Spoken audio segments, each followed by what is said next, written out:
Good evening, Superintendent. My name is Jack Shea. I'm the Dare County Commissioner. There are many aspects of the DEIS that I find objectionable. However, tonight I would like to focus your attention on the extreme buffers given to piping plover unfledged chicks as outlined on pages 121 to 124 of the DEIS. Alternative F requires a minimum 1,000 meter buffer in all directions.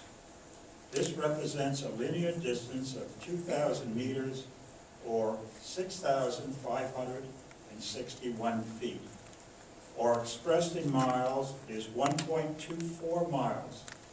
This gigantic buffer is equivalent to the following: 40 Olympic-sized swimming pools, 18 professional football fields, 6 Nimitz-class aircraft carriers.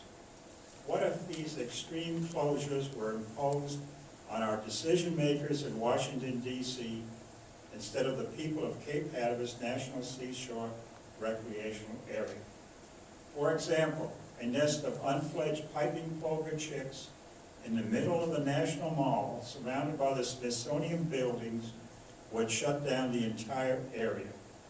The closure would extend all the way from the Grant Memorial on the west lawn of the U.S. Capitol all the way to the Washington Monument.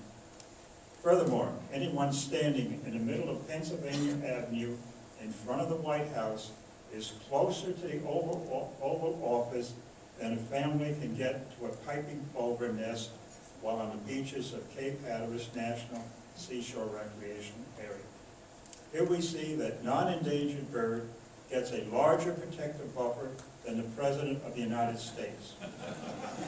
These comparisons to geography in Washington, D.C. are important because the National Park Service and the Department of the Interior need to understand precisely what would happen if these regulations were imposed in their recreational area in their backyard.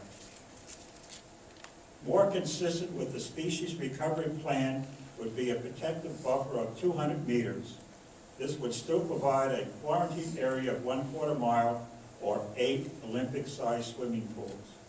The purpose of protective buffers is to facilitate recovery of species. This can be accomplished with 200-meter buffers that have proven to be effective elsewhere, including other federal lands.